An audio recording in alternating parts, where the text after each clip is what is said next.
L'irrigation, l'autre grand chantier pour la modernisation agricole. Alors avec nous sur ce plateau, un opérateur économique qui a fait de l'économie d'eau son cheval de bataille et qui vient même d'être récompensé au Salon de Meknès du prix de la meilleure technologie en matière d'économie d'eau. Monsieur Benanis Mires, bonsoir. Bonsoir Nadia. Alors vous êtes producteur et exportateur de fruits et légumes. Effectivement. On l'a vu dans le reportage, un effort important de l'État est fait en matière de mécanisation, d'achat de tracteurs, de moissonneuses.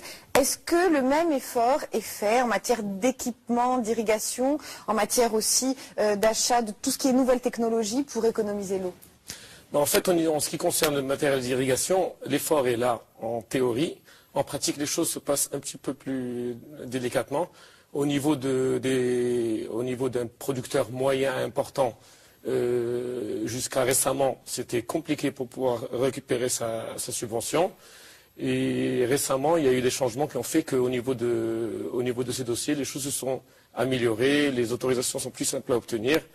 Mais cependant, au niveau du petit producteur, qui est en fait le producteur que l'on devrait encourager le plus.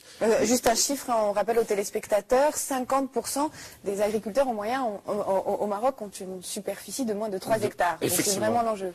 C'est ça, en fait c'est l'enjeu, et puis c'est eux qu'on devrait essayer d'encourager.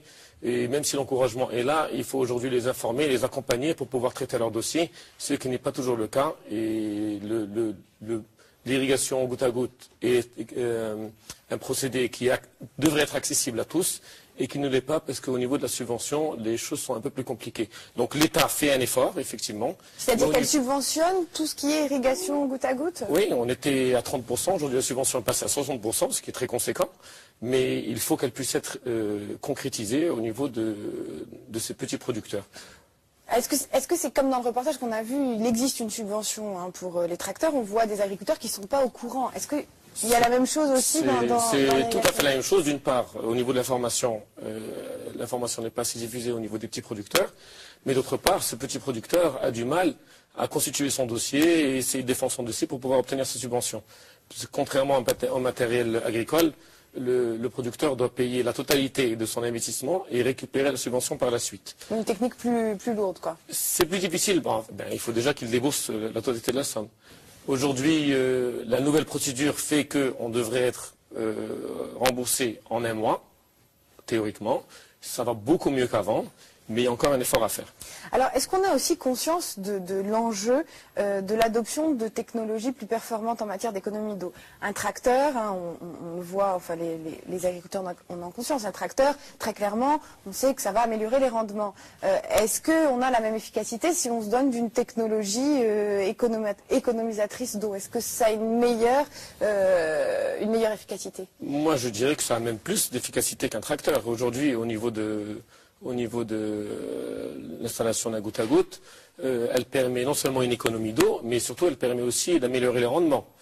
Pour être un petit peu terre à terre, je vais vous donner un exemple. Une plante qu'on irrigue, un arbre par exemple qui est irrigué en bourre, ou qui est irrigué sans goutte à goutte, et il n'a l'eau une fois tous les 15 jours, voire toutes les 3 semaines. Donc effectivement, on donne énormément d'eau pendant une journée. Et puis par la suite, il attend encore 3 semaines avant de récupérer de l'eau. L'arbre est quelque chose de vivant. Et c'est la même chose que pour nous. On a besoin de manger tous les jours et même plusieurs fois par jour. Et au niveau de la plante, c'est à peu près la même chose. Le goutte à goutte, on apporte à la plante des irrigations fractionnées tout au long de la journée. Et les rendements sont bien supérieurs à une irrigation traditionnelle. D'accord. Alors quel est l'enjeu aujourd'hui? Vous êtes à l'export sur les fruits et légumes. Quel est l'enjeu aujourd'hui d'adopter, pour l'agriculture marocaine, d'adopter toute cette nouvelle technologie en matière d'équipement qui permettent d'économiser de l'eau? L'enjeu est non seulement à l'export mais également pour le marché local. Aujourd'hui, le Maroc produit pratiquement 10 millions de tonnes de fruits et légumes. Sur les 10 millions de tonnes, il y a 1 million de tonnes qui est exporté et on pourrait faire beaucoup mieux. Mais il y a aussi les 9 autres millions de tonnes qui sont là pour le marché intérieur et qui ont besoin donc de ménager, l'agriculteur doit ménager sa monture pour pouvoir conserver, pour pouvoir économiser son eau et durer le plus longtemps possible. Aujourd'hui, au niveau de l'export, l'Espagne était dominante au niveau du marché européen. C'était votre principal concurrent? Qui était de très loin notre principal concurrent et nous on était le challenger. Aujourd'hui, l'Espagne commence à souffrir un petit peu de problèmes de main-d'œuvre, de cherté de main-d'œuvre, d'absence de main-d'œuvre. Elle souffre également de la valorisation des terrains qui s'orientent vers des spéculations immobilières ou touristiques. Et donc toute cette pression fait qu'aujourd'hui, le producteur espagnol a plus de difficultés qu'avant. En parallèle, le Maroc, et surtout le Maroc agricole tourné vers l'exportation, s'est professionnalisé. Est devenu beaucoup plus préparé à concurrencer l'Espagne sur les marchés européens. Donc il y a une niche à prendre aujourd'hui. Aujourd'hui, exactement, il y a une opportunité à prendre. Il faut bien réaliser que la nature a horreur du vide. Si l'Espagne ne veut pas être aussi présente qu'elle l'était sur le marché européen, ça va être le Maroc ou ça va être l'Égypte. L'Égypte a une main-d'œuvre qui est 3 fois inférieure à celle du Maroc. Elle a une électricité, enfin une énergie bon marché. Elle a évidemment de l'eau à profusion. Bon, elle n'est pas là où est le Maroc. Le Maroc est stratégiquement mieux positionné pour pouvoir exporter ses fruits et légumes et il doit pouvoir donc consolider sa place et même augmenter ses parts de marché puisque l'Espagne a le vent qui a tourné un petit peu contre elle aujourd'hui. Ce mouvement de modernisation de l'agriculture marocaine, c'est encore timide, on le voit dans le reportage, tout le monde n'est pas encore informé. Est-ce qu'on risque pas de la voir, cette niche se refermer finalement avant de se mettre... Écoutez, non, je ne pense pas. Aujourd'hui, en fait, il y a un taux de progression de l'installation du matériel d'irrigation qui est relativement intéressant. On a pris un petit peu le train un peu tard. Mais aujourd'hui, il faudrait qu'on mette les bouchées doubles pour pouvoir aller de l'avant. En ce qui concerne, comme je vous disais tout à l'heure, tout ce qui est exporté, il faut savoir que les gens qui exportent sont les gens qui sont justement le mieux équipés. Et contrairement à une idée préconçue, quand on exporte un kilo de tomates, on n'exporte pas de l'eau.